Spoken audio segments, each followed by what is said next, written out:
Okay, we're here with Peter Duveen, improv artist. We're going to talk about some past artists here. Okay, you want to start with? Why don't we start with this gentleman? Okay. This gentleman, I think you may be able to see it, is, well, this is a self-portrait of Stanislaw Remsky. Approximate dates, I think, 1896 all the way to about 2000, 2001. Is that right? Yeah, I think he lived to 103. New York artist at first. Well, actually, he was from Poland. He emigrated to Poland, emigrated to the United States around 1922, the end part of 1922, and then he settled in Brooklyn Heights for about 7 years. And this was a self-portrait done when he was, I guess, about 28 years old, and he had been in the country for maybe a year. So this is a very interesting portrait because it was one of those portraits that was auctioned off, and I was fortunate enough to catch it after it had been auctioned. I didn't actually make the purchase myself. Stanislaw Remsky, Polish artist, lived in New York until the late 30s and then moved to Baltimore, and he was really a fixture of Baltimore society for many, many years because he had a long life and, as I said, passed away in the early part of this century. At that time when he moved, it apparently originally had a studio in New York City, but he very soon after moved to Brooklyn Heights, and he moved into this building. This is called the Ovington Brothers building. Ovington Brothers was a high-end ceramics, dinner place settings department store. That's what they specialized in, ceramics and plates and plate settings, that sort of thing. Is that building still there? No. No. It was torn down in the 60s to make way for Cadman Plaza. But it was there as for, I guess, from around 1883. Actually, the original Ovington Brothers building burned down, and then they had to build a new one, which they did around 1883, made a new building, and then eventually they moved out of this building, and then the artists, in the 1890s, artists started to move in, actually, and settle down, and it became kind of a hot spot for a cultural hot spot. Yeah, for the different artists that you have. That's right, I have several artists. So we have Stanislaw Remsky. He moved into the top floor. I might as well mention now with, I don't have a picture of Alf Bjorn, but I do have one of his paintings. Alf Bjorn was a Danish artist, and he did some work at the Museum of Natural History. And in the later part of his career, he decided to settle on doing marine art, like these famous ships. And so this is one of his paintings. It's a reproduction, this one. I'm trying to remember the name.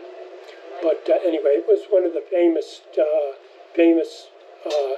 ships of the 1850s, which still lingered in the memory of people at that time, nostalgic people. So he was trying to capitalize on that market, and he started to paint marine scenes like this. So that's Alf Bjorn. This one is 1931. This was 1924. This is about 1887, the scene. That's the original? This is not an original. No, the original building. Oh yeah, this is the Before it burned. original building. Yes, I was fortunate to get this. Yeah. I took a stab in the dark. A catalog of Ovington Brothers appeared on the internet, or I searched it, and I was hoping, well, maybe there will be a picture of Ovington Brothers building in that Ovington Brothers pamphlet. Yeah. And sure enough, There it was. Yeah. So that's that's the kind of research you have to do. A lot of it is a stab in the dark, and then you get lucky. Mm-hmm. Let's see, anything Is there else? something down here that you here? Let's see. I got this one. Yeah, okay. Let's look at this. Okay. Now, I guess these artists are best characterized as having been members of the Brooklyn Society of Artists, which was founded in 1918 by, a handful of well-connected artists. This is an interesting drawing. It was done by Benjamin Eggleston, and it is a drawing of a fellow artist, Leon Dabo. Leon Dabo, I think born around 1865, studied in Europe, claimed to have studied under John Lafarge, and at least to have met, if not studied under James McNeill Whistler. I think everybody wanted to be connected with Whistler at a certain point, and certainly Whistler's drawing was done as a kind of understudy for I don't know if I'm using the right word, understudy, but a preliminary drawing. Yeah. For a final drawing, the Brooklyn Society of Artists had one evening a year where they would do spoofs of all of the other artists, kind of cartoonize the other artists. So Benjamin Eggleston is actually working on drawing a humorous rendering of Leon Dabo, who was a very well-known, very well-respected Adding a artist. self-portrait, obviously, so he was drawing someone else. Drawing someone else, Another yes. artist. And if you bring up the other drawing of the tree, I think here is the drawing, an original drawing of, this is by Leon Dabo, the artist who was pictured in the drawing I just showed. And this is Leon Dabo's style. It's really hard to, I would have wanted to show at least some reproductions of finished paintings of Leon Dabo. He does have a very peculiar painting by Leon Dabo of Nancy Middlebrook, who ended up becoming Nancy Middlebrook Glackens, marrying the son, Ira Glackens, of famous Ashcan artist William Glackens. Of course, this drawing was done when Nancy was about 14 or 15 years old. That's an original drawing. Oh yes, this is an original drawing. Certainly does look it. What's that say on there? It says, "To my dear friend, Mrs. Esther H. Middlebrook," that's Nancy's mother, "with the season's greetings from Stanislaw Bremski, Christmas 1924. Wow. So it was a special Christmas gift. And so this is I think Stanislaw Bremski was a very talented portrait artist, and in his early part of his career, he did like this very classical style and was known for these really beautifully accurate renderings, drawings. Almost like a botanal study. Very, very clean. People have compared them to Leonardo da Vinci's drawings.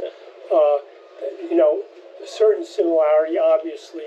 I think he was Stanislaw Bremski was a great admirer of Raphael, and I'm sure Leonardo da Vinci as well. So there is that. I could show a few of these. Or what would you like, this one? Yeah, that's the yeah. one with it in the... Okay, well, I naturally, I have been researching these artists, and I will be publishing this book-length narrative on the artists and on their work together. And in my research, I uncovered this photograph. It's a montage of photos, and you might be able to see at the bottom the picture of Nancy Middlebrook. So obviously, this was something that Nancy Middlebrook possessed and appreciated very deeply, and had it there on her dresser, I would imagine, with many other photographs that she also fondly appreciated. So I was glad to uncover that in my research. Just Harry Roseland hung out in the Ovington building until the 1950s. He died around 1950, but he was one of the early tenants there. And he was rather interested in the Brooklyn neighborhoods inhabited by the Americans of African ancestry. And so he did many paintings like this, kind of vignettes of African American life. And this is one of them, a beautiful, heartwarming portrait. He did quite a few like this, and of course not everybody was doing this kind of art, and he sort of specialized on it. There was a great controversy with him. One of his paintings was called "To the Highest Bidder," and pictured a slave someone being sold into slavery, and it caused a great controversy. Are you trying to stir up trouble, and that sort of thing? There were a lot of little teapot controversies like that. Okay, we showed this one, and I've shown this one. Did I? Yes, you did. I did. Oh, okay. Right. And this here, another of the Brooklyn Society of Artists members. This is Nicholas Maxoud, I believe of Syrian origin, and he took a tour of the Middle East in 1924, and this is one of his paintings that I happen to have in my collection. So you can see this is called the Temple of Baalbek, which is probably an important tourist site over there, an old Greek or Roman temple. And that's a print. Yeah. This is a print. Of course, I have the original in my collection. Oh, nice. So, and he's fairly well represented in a few museums, at least the Brooklyn Museum, and some others too. Okay. Okay, so I think that's what we have.